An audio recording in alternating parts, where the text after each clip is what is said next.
Greetings, everyone, and welcome to another episode of Tattoo Your Wellbeing Podcast.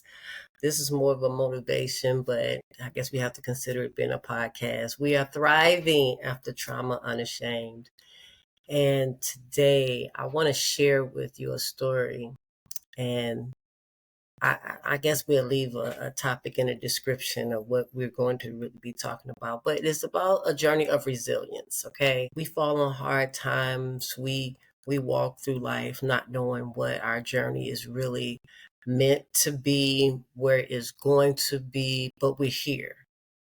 And the whole thing is knowing how to hold on to your resilience. It's a strong will to live and to thrive after surviving such traumatic storms that has occurred. So you rediscover yourself, you discover yourself through what storms have come brewing, and you find yourself in these different spaces. But I want to share something with you, even more personal, outside of just my resilience, but some things that I could not avoid, couldn't get away from. But it's about raising daughters, my children, who are not babies anymore, but they're young adults, through trauma and mental health struggles that really became a reality for me as a mother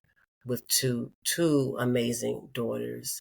I want to talk about the story of the strength that it took, like I said, resilience, and the love that you have to display unconditionally to let your children understand you're there for them.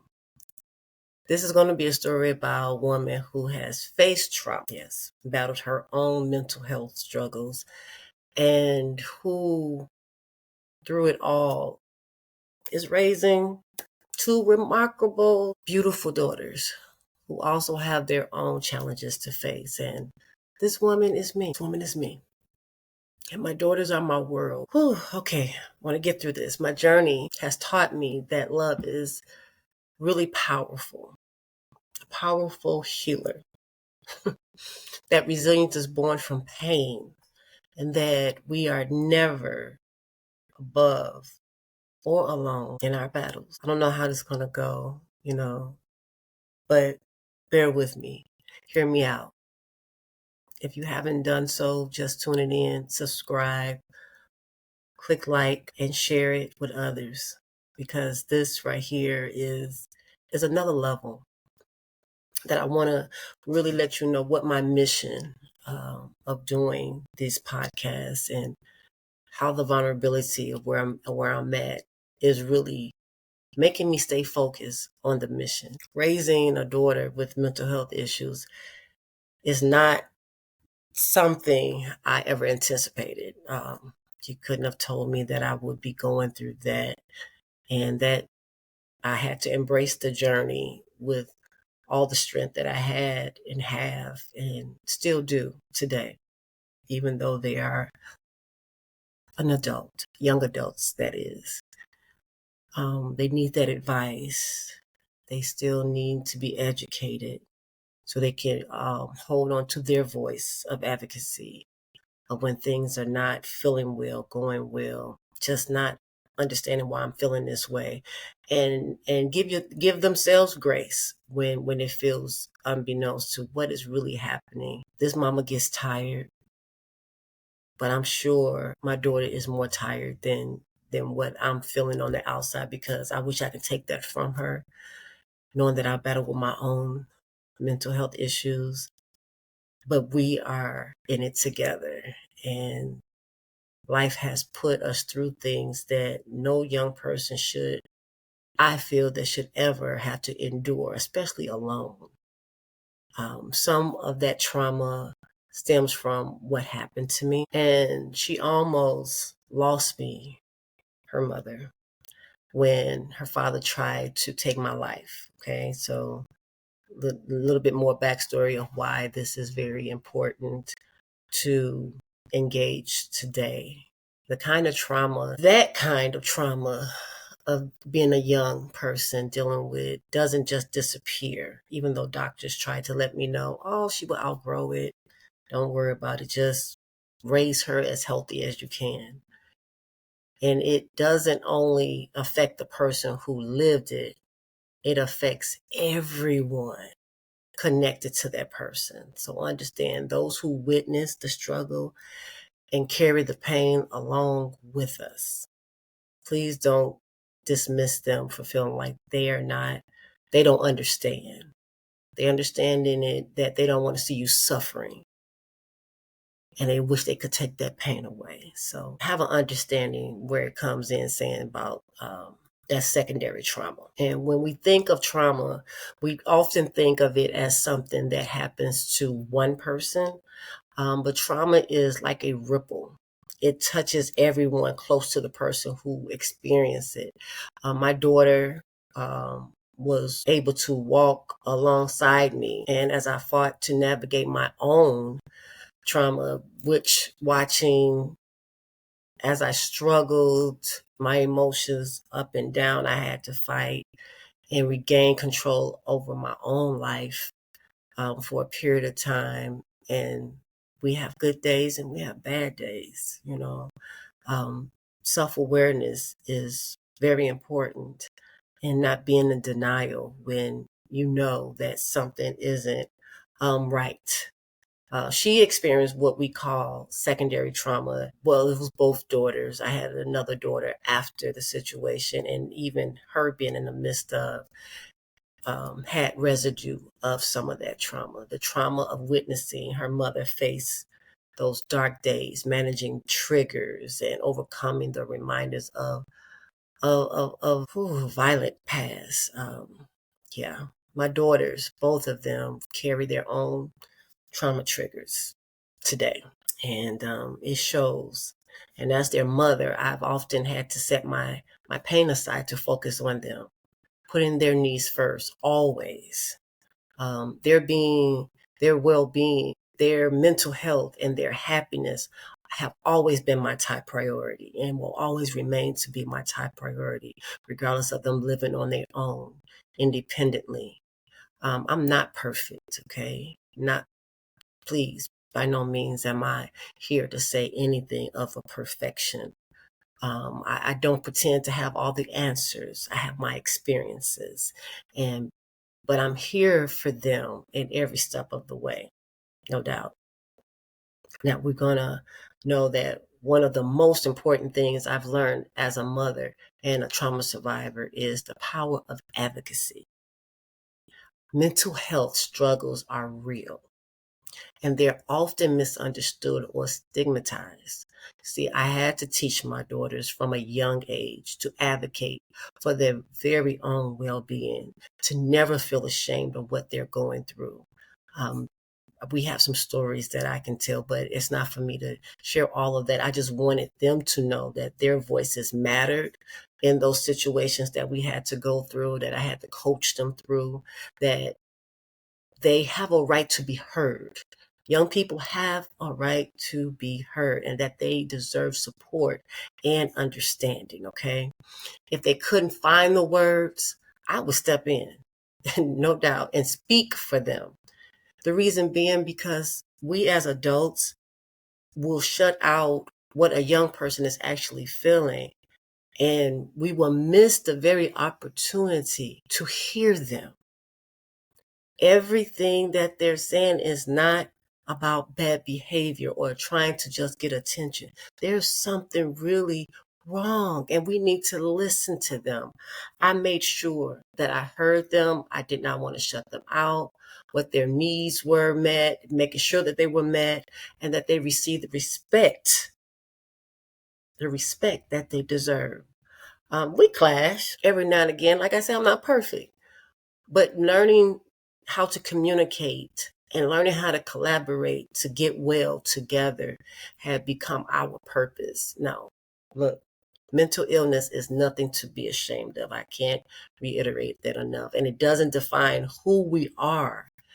My daughters are very strong when they want to be and when they feel that they can.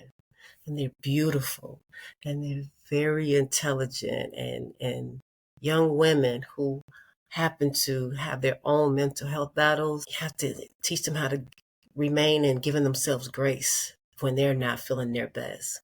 That doesn't make them weak at all. It doesn't make anyone weak.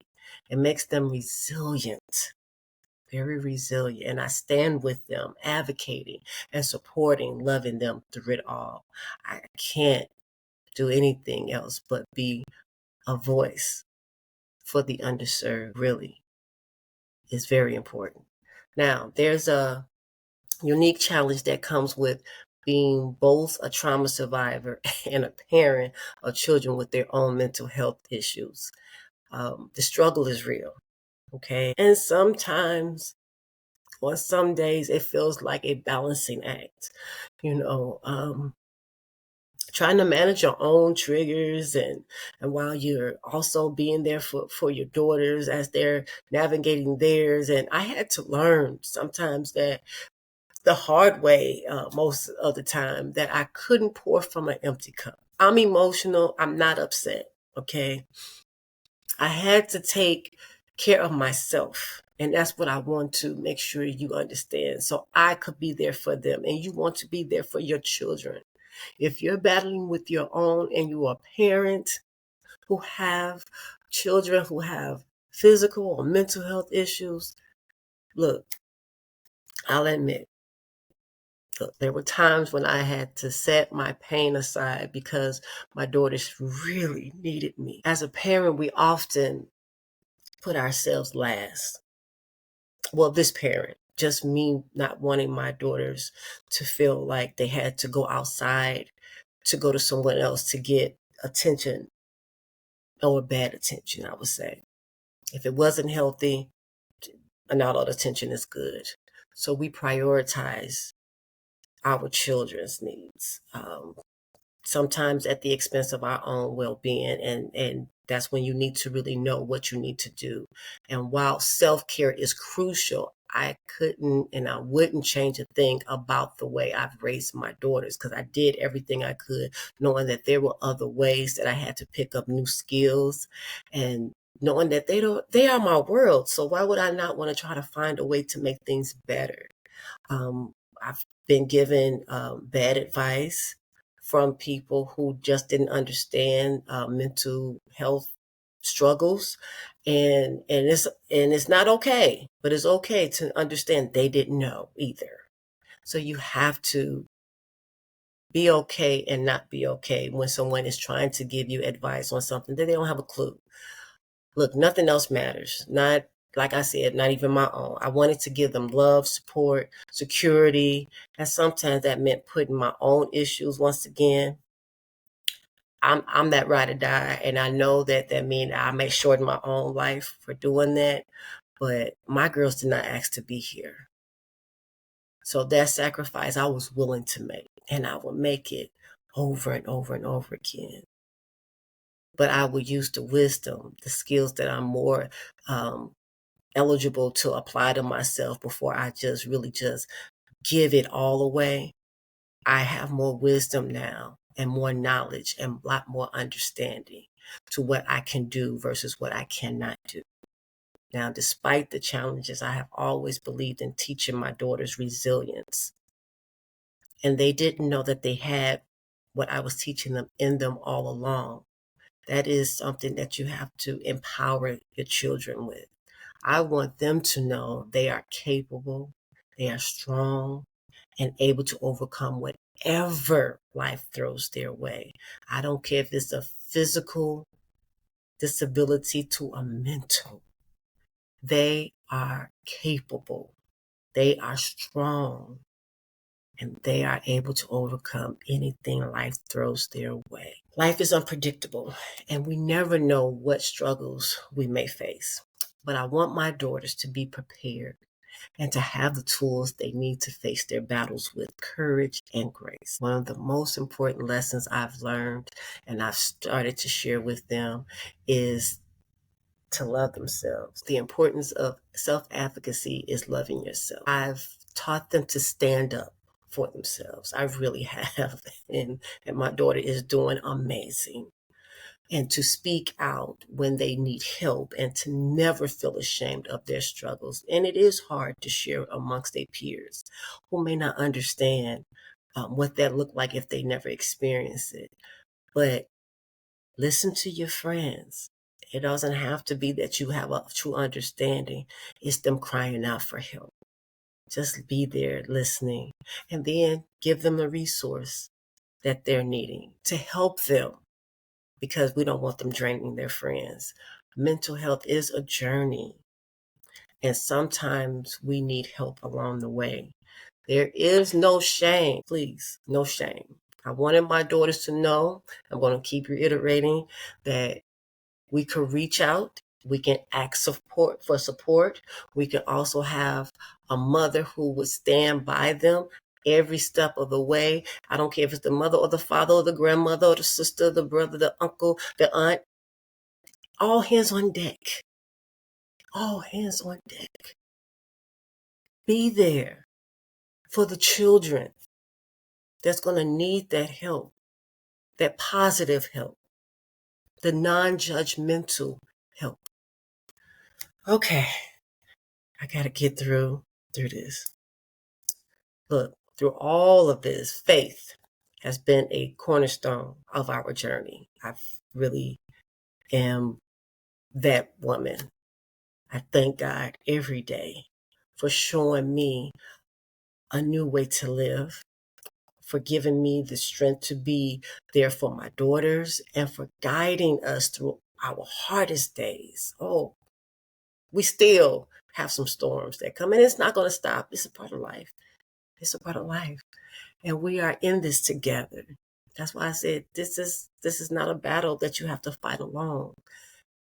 We never leave each other to fight alone. Now, there may be sometimes that there's some anxiety that surface and some words that can come out being disrespectful. There have to be some boundaries. When we're dealing with mental health struggles and that person is in that irate, you have to pull away and hold on to a piece of you so it doesn't get bruised by what you're hearing that is being said that is not them. You have to give them time to regulate the thinking again, to get back to themselves. And sometimes you just have to shut down to say, go to your room. It all depends. It's not a one size fit all. Please understand, it's not a one size fit all. You have to try things that works for you in a healthy way, in a holistic way. Our bond as a family is unbreakable. I pray for that. I hold on to that. And our faith keeps us grounded, reminding us that we are not alone in this journey. And when my daughters have a tough day, when they feel overwhelmed, I remind them that they are never alone. God is with them. I am here. God is with us. And together we can face anything. Our family have been through so much, but we are stronger together because of it.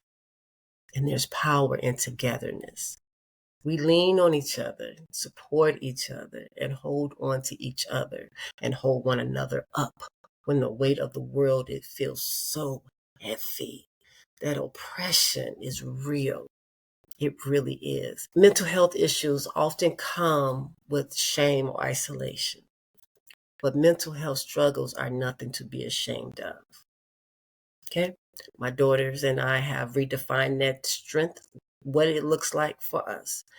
And strength isn't about pretending to have it all together. Please don't fool yourself. It's about facing your challenges, asking for help, and doing your best every single day to heal through it. In our home, we've created a new normal. I will have them to come to the table and we'll talk about mental health and about our struggles and about our victories, and to give them the moment to express. They can cuss, they can however way they need to get it out. They can scream, they can yell, I can give them a punching bag, whatever it is.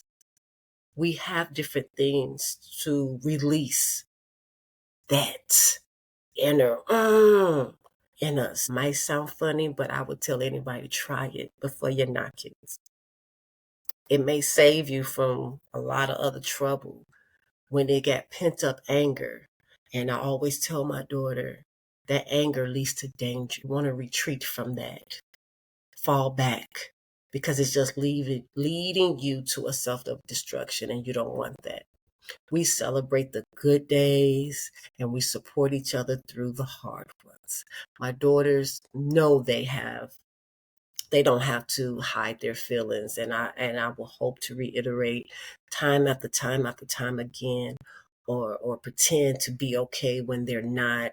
And actually, you have to sometimes know your children and see when they're not saying what they need to be saying, and to tap in and say, are you okay? No, really, are you okay? They know they are safe with their mom. They're loved by their mom, and they're accepted just as they are by their mom.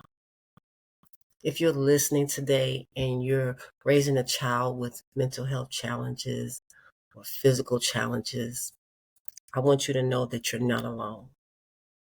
This journey can feel very overwhelming, but there is strength in a community, in support, and in the love we share with our children. And it's okay to admit that it's hard,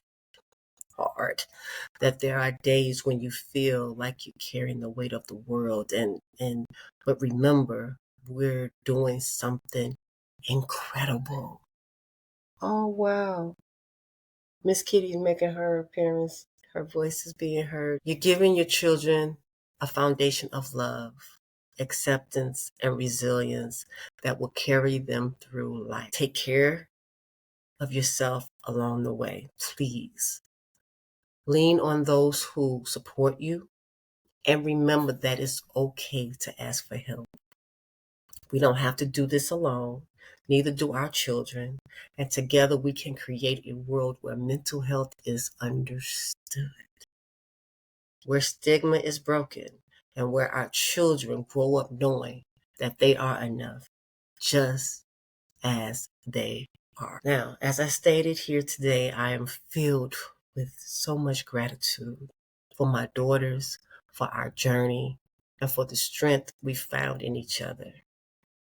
Life hasn't been easy, and I'm sure there's more storms to weather through, but it is and has been full of love. I cannot deny the love, the resilience, and the growth. And I'm proud of my daughters, of the young women they are becoming, and of the courage they show every day. And I'm proud of myself for being there for them, for facing my own struggles so I could support them every step of the way. To anyone walking a similar journey, know that you're not alone. Our struggles may look different, but our strength and resilience bind us together. Love your children fiercely, support them openly, and teach them to advocate for themselves, please. And most importantly, remember to take care of yourself along the way. I thank you for being here today, for listening, and for allowing me to share this journey with you. May you find strength, resilience, and love in your journey. And may we continue to support one another in this beautiful and challenging and rewarding path of raising our children through life's toughest challenges. Be blessed, be strong, and remember that together we can overcome anything because there's power in togetherness. Before we go, let me remember, don't forget to subscribe to this channel, like and comment, to share your thoughts. Please do. I would love to hear what you thought. And if you know someone who could benefit from this episode, share it with them. Let's heal together because we're thriving after trauma unashamed, and one day at a time. Join the Tattoo Tribe on ataraestes.com. And until next time, stay strong, stay resilient, and stay connected. Be blessed.